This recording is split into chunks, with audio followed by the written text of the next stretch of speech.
नमस्कार दोस्तों, yoga with Acharya YouTube channel में आप सभी का स्वागत है।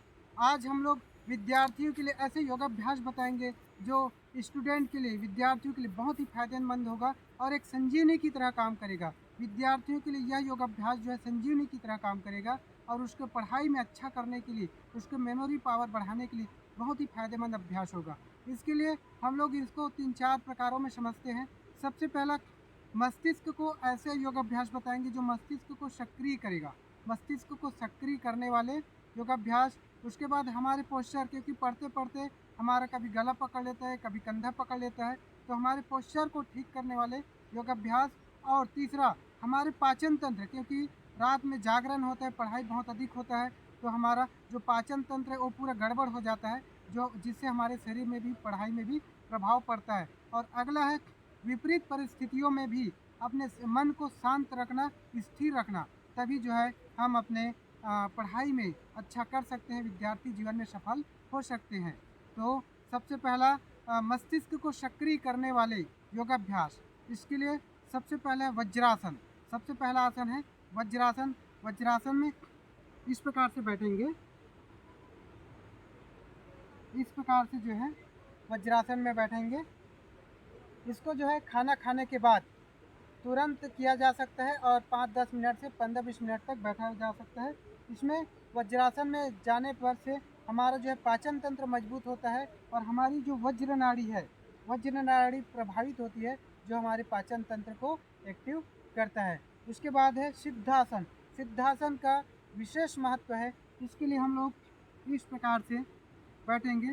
सबसे पहले अपने लेफ्ट पैर को इस प्रकार से रखेंगे और राइट पैर को इसके नीचे, लेफ्ट पैर के नीचे इस प्रकार से अंदर में इस प्रकार से लॉक कर देंगे, इस प्रकार से बीच से, इस प्रकार से, और इसको भी इस प्रकार से, और बिल्कुल सीधा बैठेंगे। इसका ध्यान ये रखेंगे कि ये जो लेफ्ट पैर का एड़ी जो है ये नितंब के पास यहाँ पे टच हो, और जिससे जो है सिद्धासन में ये बहुत ही फायदेमंद होता है हमारे ध्यान को बढ़ाने के लिए, एकाग्रता को बढ़ाने के लिए।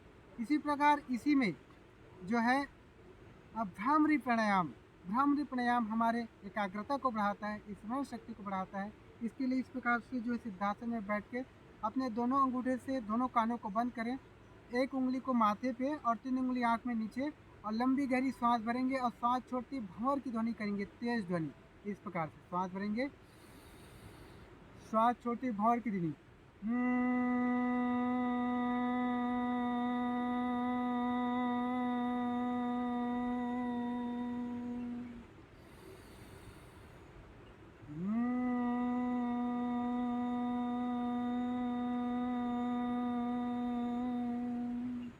इस प्रकार से अभ्यास करेंगे तो हमारा एकाग्रता जो है, स्मरण शक्ति बढ़ेगा। साथ में इसी में जो है अनुलोम विलोम प्राणायाम, जो हमारे मस्तिष्क के लिए बहुत ही फायदेमंद है। इसके लिए लेफ्ट हैंड में जो है इस प्रकार से चिन्ह मुद्रा लगाएंगे और राइट हैंड में वायु मुद्रा। इसमें जो है सबसे पहले राइट नाक को बंद करेंगे और लेफ्ट नाक से सांस भरेंगे,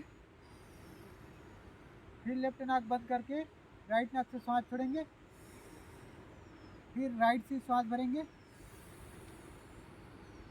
राइट नाक बंद करके लेफ्ट से छोड़ेंगे, फिर लेफ्ट से सांस भरेंगे, लेफ्ट बंद करके राइट से छोड़ेंगे। इस प्रकार से अभ्यास करेंगे तो हमें हमारे ध्यान के लिए बहुत ही फायदेमंद होगा, बहुत ही जो है हमारे एकाग्रता को बढ़ाएगा। अब ऐसे दूसरा अभ्यास पोस्चर ठीक करने के लिए, क्योंकि पढ़ते पढ़ते हमारा कभी गर्दन पकड़ लेता है, कभी पीठ दर्द होने लगता है, तो हमारे पोस्चर को ठीक करने के लिए योगाभ्यास। इसके लिए सबसे पहला अभ्यास है पश्चिमोत्तानासन का अभ्यास। इसके लिए इस प्रकार से दंडासन में आ जाएंगे और श्वास भरते हुए ऊपर उठाएंगे और सांस छोड़ते हुए अपने पैर के अंगूठे को पकड़ेंगे और सिर को टिका देंगे। इस प्रकार से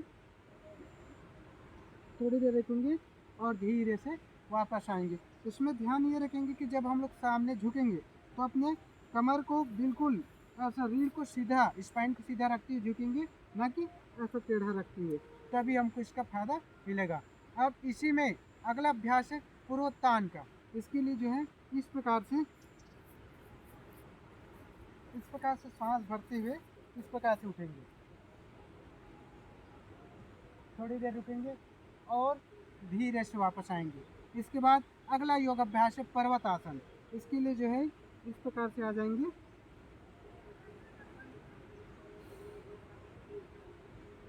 थोड़ी देर रुकेंगे और धीरे से वापस। इसके बाद इसी में अगला अभ्यास है भुजंग आसन का अभ्यास। इसके लिए इस प्रकार से लेट जाएंगे और सांस भरते हुए